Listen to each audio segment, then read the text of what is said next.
Studios original.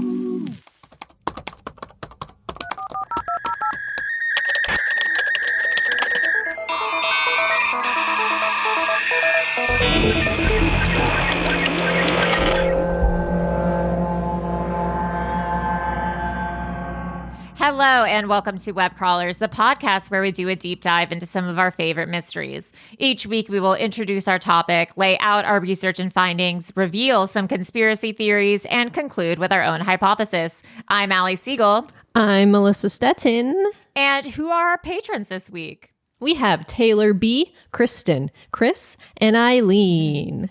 Come on, Eileen. Welcome, guys. Well, we won't sing everyone's name, but welcome. And come on, Eileen. So we did an episode with the lovely Cassidy Ruth about the unknown woman behind FDR's New Deal. That will be coming out. That episode next week because we're going to re-record it because I'm an idiot and I deleted the No, files. We're both idiots. We deleted it by accident. The files were deleted.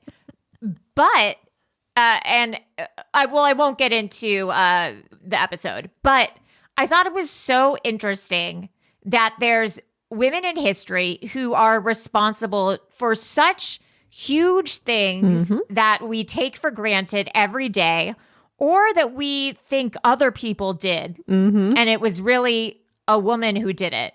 And I thought there's got to be so many other women who have done incredible things that have just been lost in history. So in that vein, we're going to do an episode on Black inventors and groundbreakers, mostly women, who you may not have heard of, but are integral to the development of America and many of the tools that we use every single day. And also, in honor of Black History Month, we will be donating a portion of this month's Patreon to Black Girls Code. So let's get into it. So first, we have Bridget Biddy Mason, known as the grandmother of LA. Incredibly interesting story. She was known as Biddy Mason, so I'll refer to her as Biddy through this.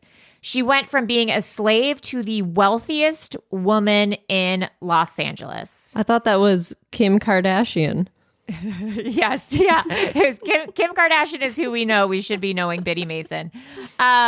She was born enslaved. Mason became one of the first prominent citizens and landowners in the 1850s and 1860s. She was born into slavery in 1818 in Hancock County, Georgia.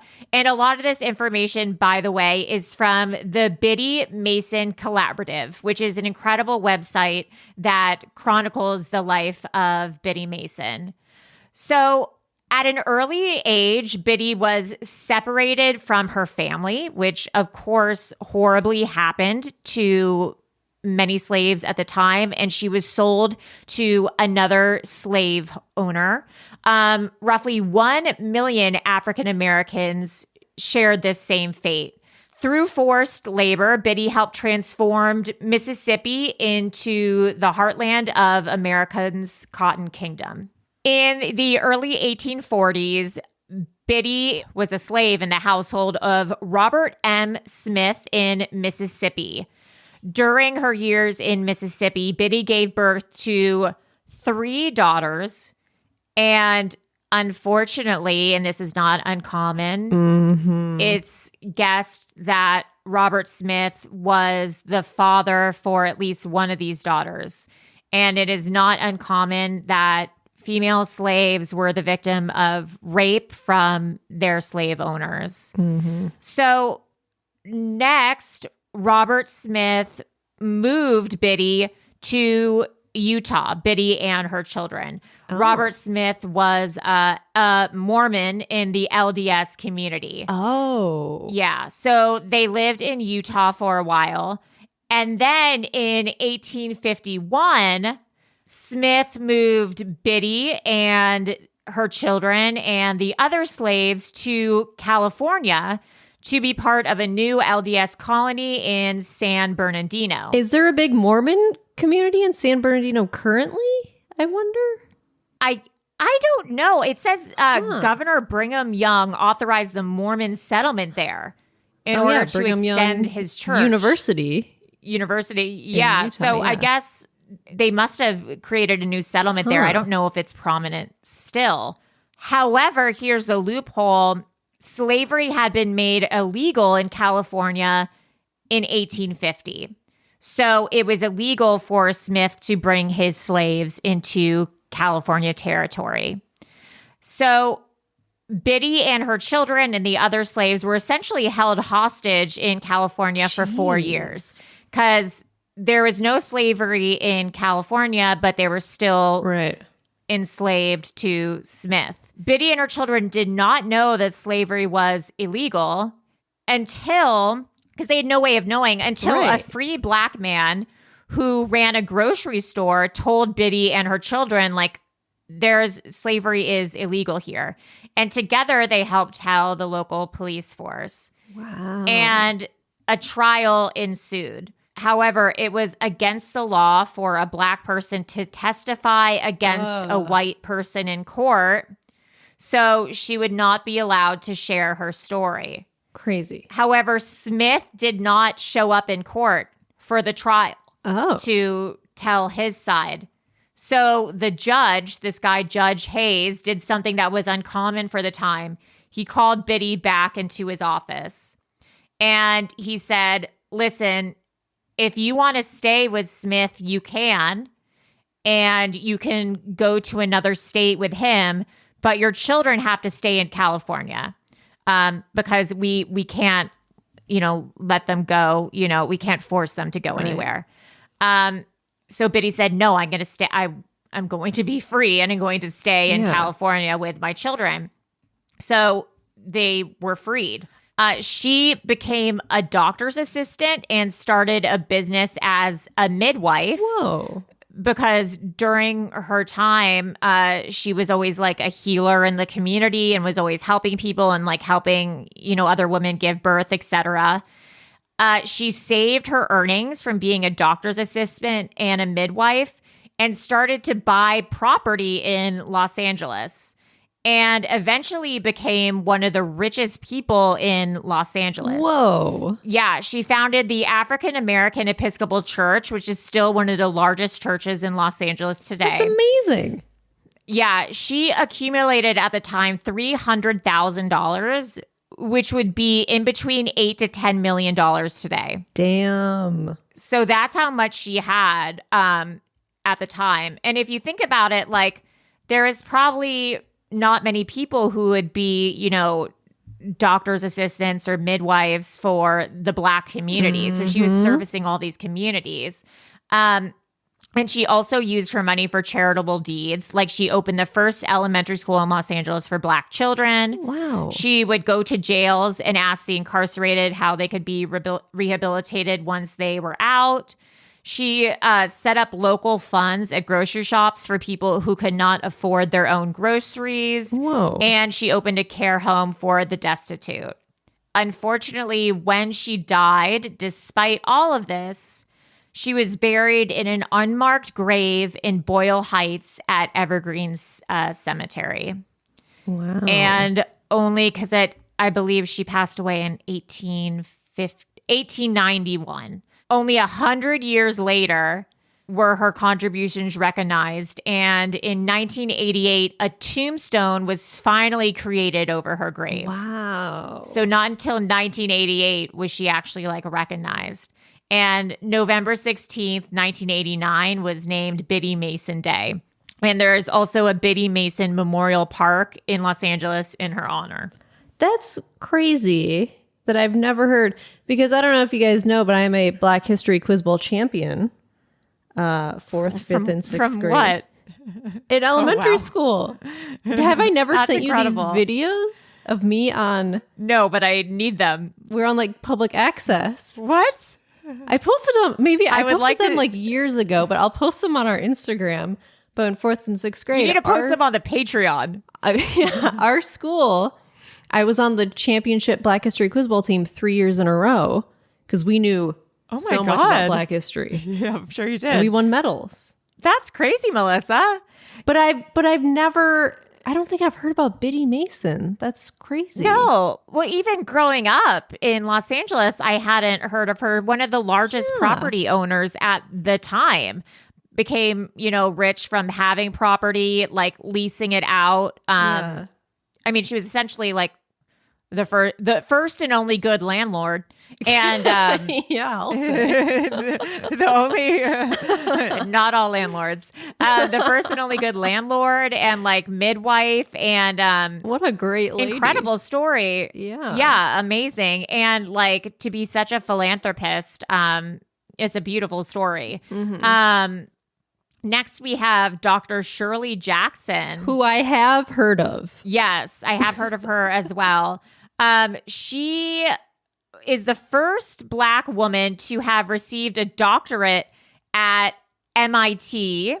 She is the second Black woman in the United States to earn a doctorate in physics. Amazing. Yeah, and she had discoveries that led to the invention of the fax machine, touch-tone phones, solar cells, fiber optic cables, caller ID. Oh, thank God. And call waiting. I know, right? And call waiting. Amazing. Crazy. And if you think like fax machine, I'm sure that whatever it was that she discovered also helped with like compute. I mean, yeah. I'm sure it's the same. I mean, I don't know anything about technology. I'm sure it's the same technology. It's exactly the same. Computers, fax machines. It's all the same, right?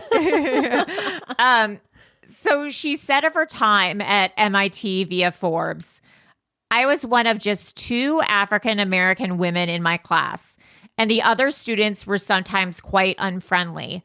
When I was thinking of majoring in physics and sought the advice of a distinguished professor, his response was, "Colored girls should learn a trade."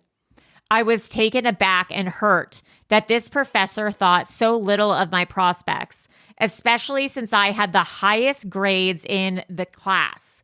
But I knew that in life, there are both chances and choices. Chance made me an African-American female, a heritage I proudly embrace. I also saw that I had a choice. I could give in to ignorance or persevere and pursue excellence. I chose the latter and made physics my trade. Amazing. Yeah, incredible. Then there is Alice H. Parker, who invented heaters. Oh, thank heavens. Yes. So there are already heating systems, obviously. You would firewood, fire. light it on fire, whatever, et cetera. The fire thing, and then there'd be firewood and whatever. But she patented central heating using natural gas. Oh. Central heating that we have in our houses today was invented by Alice H. Parker. In 1919 was when she filed the patent for her heating system invention. Wow. And obviously it's been improved upon and changed a little bit since. But she says it was because she lives in New Jersey. The fireplace was not effective enough to warm her home. She did not want to have to go outside in the snow and chop or buy wood, you and me both. And there was a lot of risk of house fires.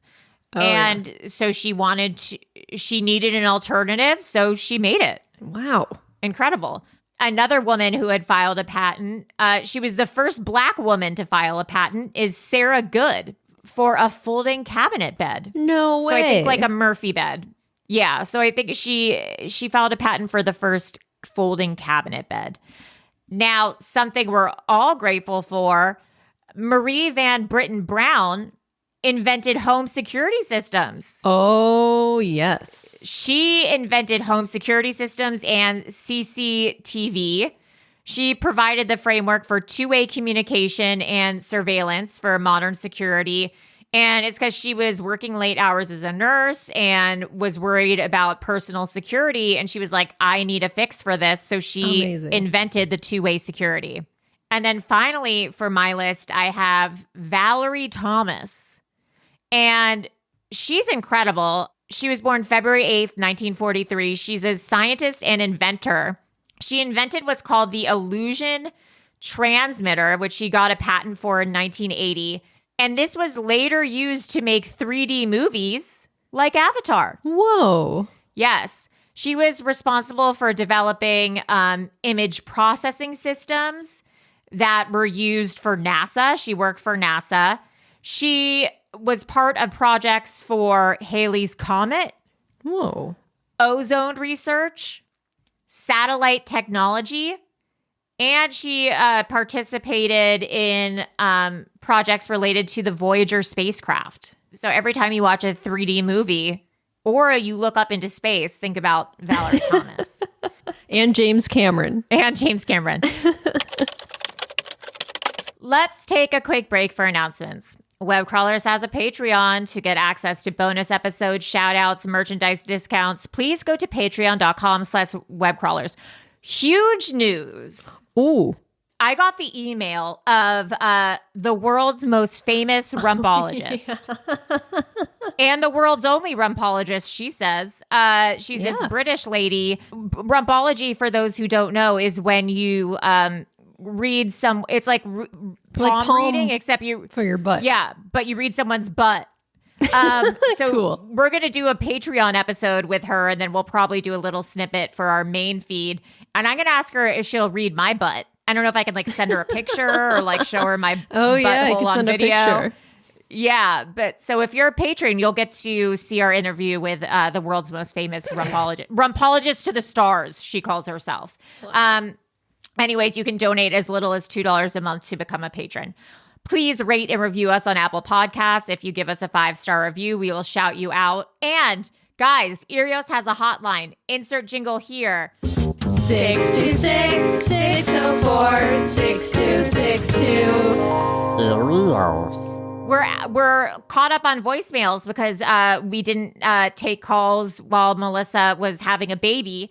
So call now. Call. And your first call is free.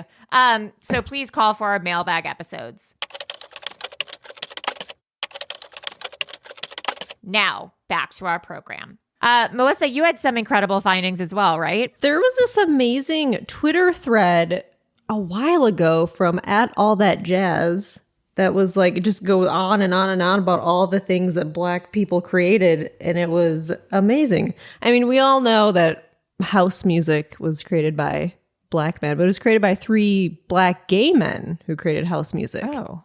It was Ron Hardy, along with Frankie Knuckles, aka the godfather of house music. I like that, Frankie Knuckles. This is like all music that I listened to when I would go to raves in Chicago. It's like Chicago house music that's like, oh boy, sort of disco-y, very like groovy and disco-y. But Frankie Knuckles, he won a Grammy in 1997. And Larry Levan, he pioneered house music in New York in the 70s and 80s. Like they laid the foundation for all like sampling, remixes, EDM, dance music. That's incredible. Yeah. And then this guy, Paul Johnson, who was like my favorite DJ. I would see him. I saw him all the time in Chicago. He started to DJ in 1984 when he was 13. He's in a wheelchair. He's like a double amputee. What? So when you'd see him on stage, he's in a wheelchair. How does he DJ? Well, he has arms. He has hands. That's incredible. But he started the label Dust Tracks. I don't know. Have you heard this song? Down, down, down to down. Get down, down, down to down. Can you play it? Down, down, down, down. I will play it. But it was like one of my favorite dance songs. Sometimes the songs you're thinking of sound nothing like the way they You've got to are. bust it. You got to bust it. Bust it. Fucking ads. Ads for I'm getting ads for Pampers. They know. Oh, yeah. They know. And Applebee's. Got an Applebee's ad on here. I just blew my nose and my lipstick somehow went all over my face.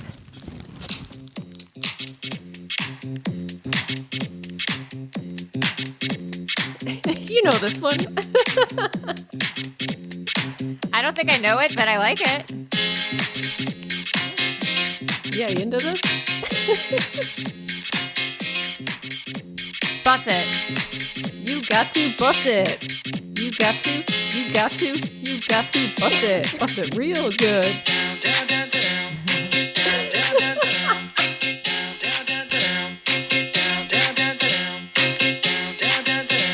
Get down, down, down, down.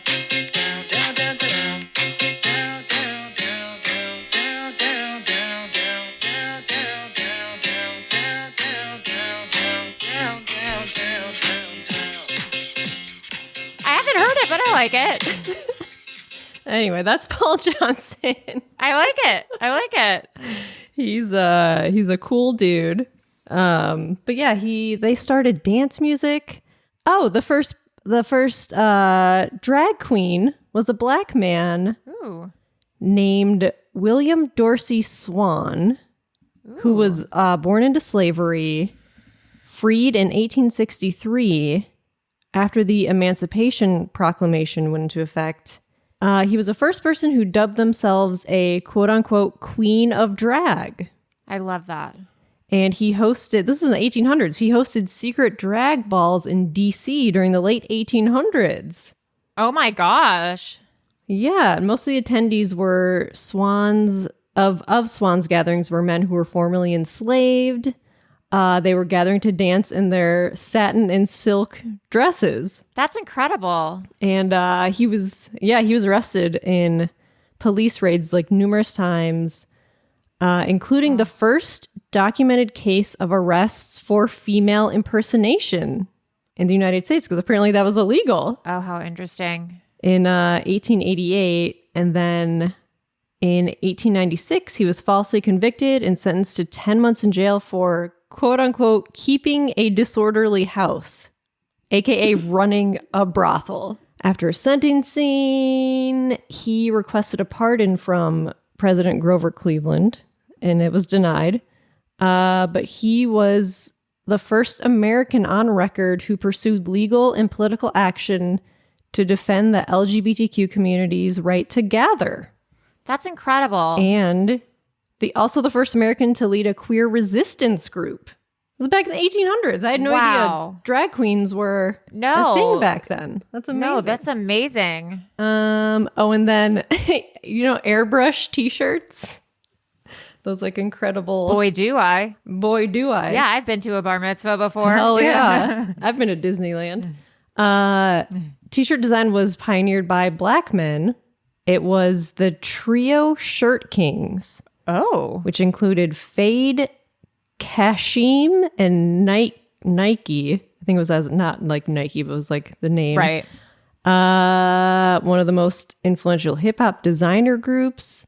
They pioneered airbrush tees and created tees for Jay-Z, Rakim, Biz Markie, and LL Cool J. Wow. Pretty cool. And the first electric roller coaster was invented by Granville Woods. He also patented over 50 electronic devices and was considered an electrical genius during his career. So we have black people to thank for airbrush t-shirts and roller coasters. So they basically invented Disneyland. Yeah. My God. And then this is cool. The new video game console, Jerry Lawson, is known for inventing the first video game system with interchangeable cartridges.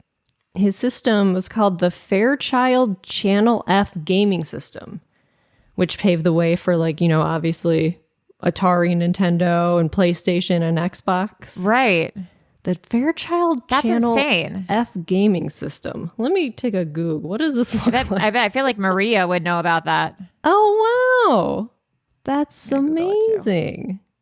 That's the most 80s looking thing I've ever seen. It looks like an answering machine. I wonder if any of these still exist. Oh my God.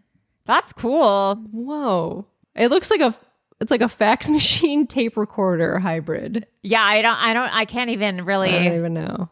That's cool. I wonder what games even fit in it. Last of Us. Yeah.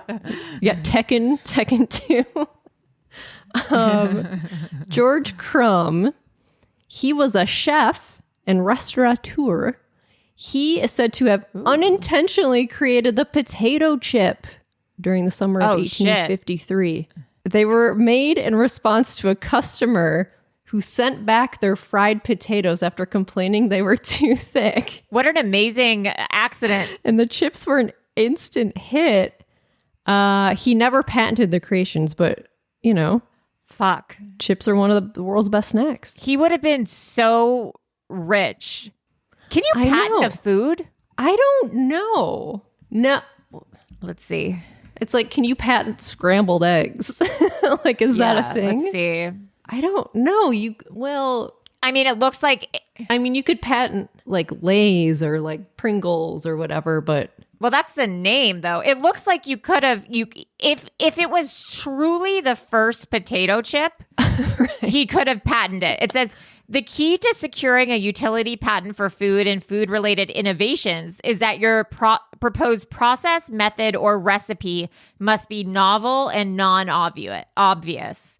So if there truly was like nothing similar to a potato chip, he could have patented it. you could patent your your meatballs. Allie's special sauce. Yeah, I'm going to patent my meatloaf, my HelloFresh meatloaf. Oozing There's nothing like it. meatloaf. Yeah, it's not obvious and there is no method like it.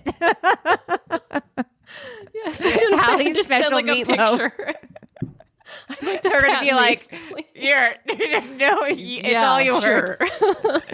Allie's special meatloaf. Wow, that's pretty cool. And then there's Mary Beatrice Davidson Kenner filing the most patents of any African American woman, most notably the sanitary belt, which was the Pads. period pads. Yeah. It was 1957. You know what's God, that crazy feels is like, late. what did women do before? Did they just bleed Free in bleed? their underwear and they're like, just got to change your underwear all the time, I guess? What did old-timey people do What did old-timey people do on their during periods? their period? I guess they would probably just use like reusable cloth pads and stuff. Okay, this is gross. It Oh, says no. menstruating women in the medieval era made tampons by wrapping wool or cotton around wooden twigs. I mean, that's pretty innovative. Or they would put moss in their underwear to absorb the blood. Oh, that's not a bad idea. I guess if you're like stuck in the woods, that's a good tip to know. Oh, I'm Man, not going to that's gotta stick be so gross. putting a stick up your vagina and What? bleeding. Yeah. You like it. That's Melissa likes it. I'm gonna start doing that. That's nasty. Yeah. And then the last person I have on my list is Lonnie Johnson, who's the engineer. He developed a mega water gun in his free time while working at NASA's Jet Propulsion Super Soaker? Laboratory. Yeah. Oh, And it was dubbed the Super Soaker. yes. I had one of those. Hit shelves in 1990. And then in 2017, Forbes reported that it had earned over $1 billion in retail sales. Holy Using Toledo. your brain for good to make super soakers. Like NASA, whatever. Yeah, seriously. Well, that's where the money is, the super soaker. Yeah. We gotta invent something. Yeah, what do we invent? Well, guys, thank you so much for listening. We will donate a portion of our Patreon money to Black Girls Code.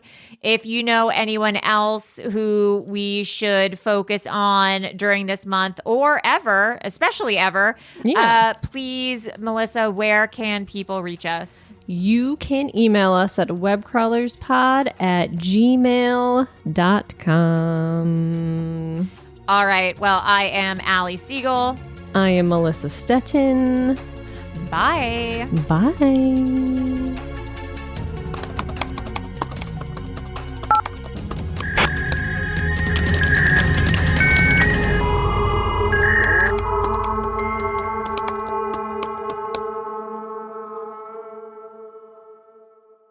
An Erios original. Powered by Acast.